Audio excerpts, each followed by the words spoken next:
bom lugar para a gente começar falando de inteligência emocional, definindo inteligência emocional, né? Não sei se isso é tão claro, se as pessoas entendem direito o que a gente quer dizer com isso. Não sei se tem... porque eu vejo existe uma conexão entre inteligência emocional, saúde mental, e eu suponho que haja uma confusão sobre o que são essas coisas. Então, Sim. o que a gente chama de inteligência emocional? Claro que eu podia dar a resposta fácil, mas eu quero você não ia me difícil, chamar, pô. né? Pra quê, né? Chama um cara que leu na Wikipedia. Isso não, pô. Tô falando com... Então vamos lá. Com o enrolado. Não, brincadeira, gente. Ó. Agora é sério. O que acontece? A gente pode ir pelas definições que estão por aí. Então tem muitos debates sobre inteligência emocional, inclusive no YouTube, coisas bacanas que foram filmadas, aulas em Princeton, Yale, onde você quiser. Super legal. Mas eu acho que a gente tem que dar um passo atrás e pensar o seguinte: o que é inteligência? E aí, para a gente pensar em inteligência, é legal separar duas verticais. Uma vertical está no âmbito do domínio do código.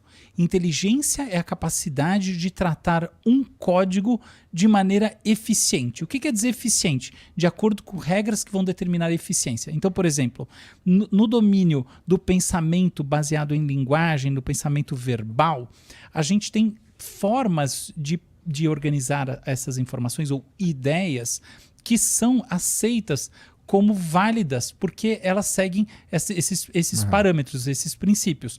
Os princípios são os princípios da lógica. Então, a gente tem, inclusive, um estudo muito importante dos anos 40, chamado Theory of Games and Economic Behavior, que sistematiza os axiomas do que seria a racionalidade. E, no caso, ainda que não seja só verbal, no fundo, aquilo é orientado ao pensamento verbal. Então, por exemplo, reversibilidade. Se eu gosto mais de A do que de B, e eu gosto mais de B do que de C, eu vou gostar mais de A do que de C. Tá bom? Eu gosto mais Tá, você entendeu. Então, a gente tem isso, supostamente, incrustado lá no fundo da nossa mente, né? Como se a mente tivesse um fundo. O que acontece, na prática, é que essas coisas a gente o tempo todo está burlando, essas regrinhas do código. E a gente diria que pessoas inteligentes são pessoas que aplicam esses axiomas, esses princípios de maneira eficiente, tanto que, aí vem o grande negócio, elas vão bem, elas performam bem em testes de inteligência. Então, olha só, hoje em dia a gente tem uma série de testes super bem sistematizados. Alfred Binet começou com isso no começo do século XX, inspirado nas escolas inglesas, olhando lá as escolas e vendo... Né, olha só, por isso que teste QI parece teste de escola. Quem teve essa intuição não foi à toa. É porque o negócio é inspirado mesmo em provinha de escola. Isso é uma correlação grande entre bem na prova e bem no teste QI. E aí o cara viu aquilo, foi adaptando, tirando conhecimentos muito específicos e criando uma bateria que tem muito a ver com esse processamento da informação. Mas vamos pensar uma coisa. Imagine que eu processo informações de maneira muito bem, mas eu tenho um objetivo e eu não atinjo esse objetivo.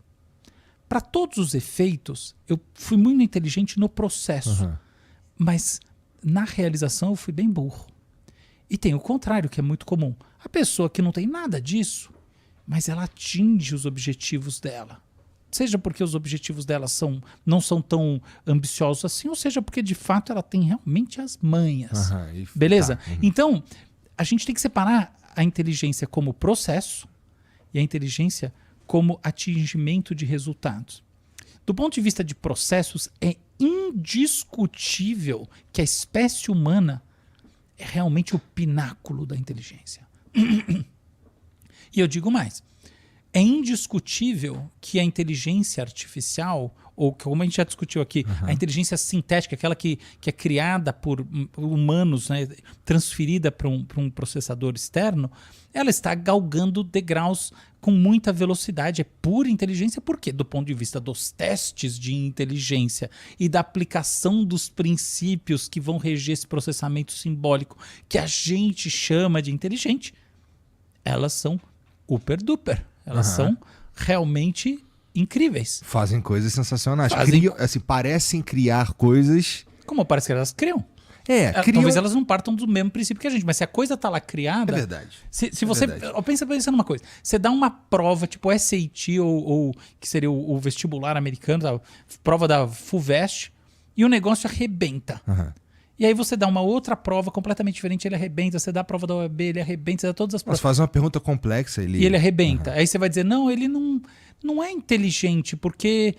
Aí você fica pensando, por que ele não respondeu com propósito? Fala, mas uma parte das pessoas não precisa responder com propósito. Você dá para um gênio da matemática fazer aqueles exercícios, ele não faz propósito nenhum. Isso aqui é ridículo para mim, pronto. Ah, não, é porque ele não tem um objetivo na vida com aquilo, mas aquela pessoa eventualmente está fazendo uma prova também não tem. Quando você vai vendo os porquês, você vê que não sobra nenhum.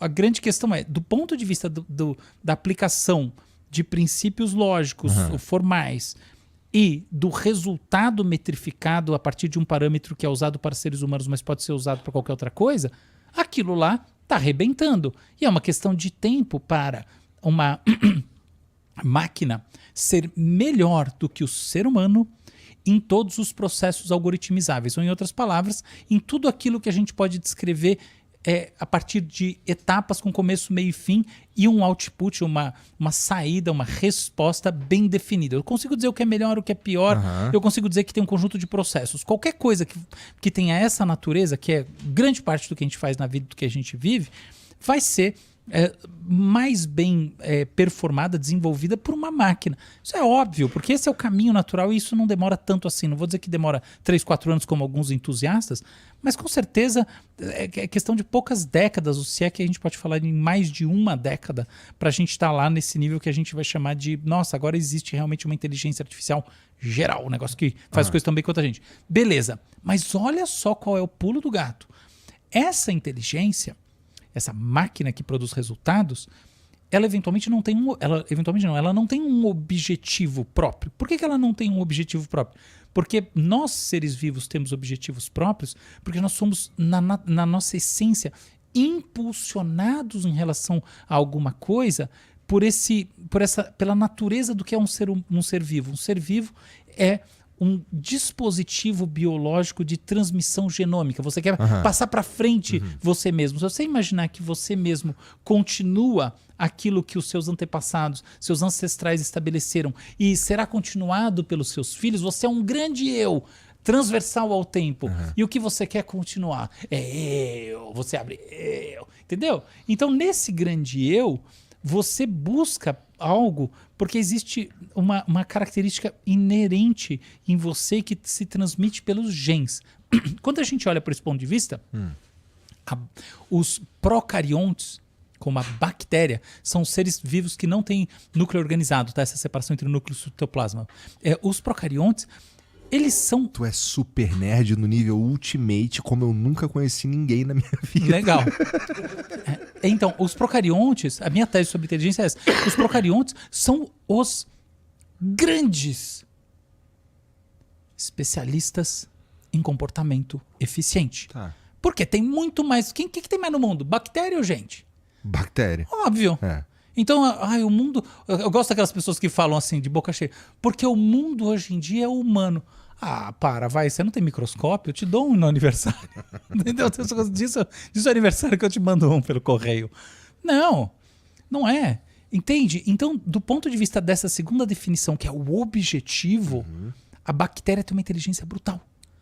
E ela não faz nada do que ela precisa computando coisas que para nós são complexas. É claro que tem uma computação, tá? Então, por exemplo, a bactéria navega através do ambiente em função das concentrações osmóticas, quanto que tem de água no ar, e etc. E tal, não só no ar, e ela tem, assim, a sua maneira de processar a informação. Para nós ela é muito simples, não importa. A bactéria atinge resultados absurdos. A pessoa que a gente diz intuitiva, de repente ela rebenta em coisas absurdas. A gente estava junto lá em Harvard. Eu fiz... Você estava lá no meu painel com o Condzilla. Condzilla arrebenta. Simples assim. O som, a proposta estética mais distinta da minha vida que eu posso imaginar, mas eu não tenho nenhuma dificuldade em falar que arrebenta. E como ele estava me contando, a gente estava batendo um papo antes da nossa palestra, ele é super racional, super inteligente e objetivo, claro, preciso, tudo ele é. Mas ele falou, eu tenho na base uma intuição, eu sinto o que eu acho que vai dar certo. Por isso que ele é um grande produtor, Entende? Ele concentra esses processos que depois ele descreve racionalmente, mas ele não precisa ou não quer. Ele acredita nesse registro também né, da intuição sobre o que vai estourar daqui a pouco, o que é bom do ponto de vista do público, etc. Uma inteligência artificial é capaz de prever esse tipo de coisa? Sim. Sim, não vejo problema nenhum em fazer isso. Claro, é só ela treinar essa. Ela não vai fazer pelo mesmo caminho, tá? Porque é óbvio que os caminhos não são equivalentes, porque os sistemas de processamento são distintos. O cérebro é uma outra coisa, a gente pode até debater isso. Mas, sem a menor dúvida, ela consegue prever hits, porque inclusive já tem isso, tá? Isso aí já saiu um paper recentemente mostrando uma enorme capacidade preditiva de hits. E não só isso, tá? Tem uma coisa que eu acho que é muito mais interessante do que prever hits. É como você prevê a performance de cada artista e música para cada subgrupo. Porque o hit... quer ver? Eu vou prever o hit aqui, ó. Todo mundo, hein? Pessoal, se eu tiver errado, eu vou dar R$1 para cada um que tá assistindo, hein? Pode... Não, vou dar R$10. R$100. Nossa, tu tem muita certeza mesmo. A próxima música da Taylor Swift vai ser um hit. 100 conto pra cada um, se eu tiver errado, pode me cobrar. Entendeu?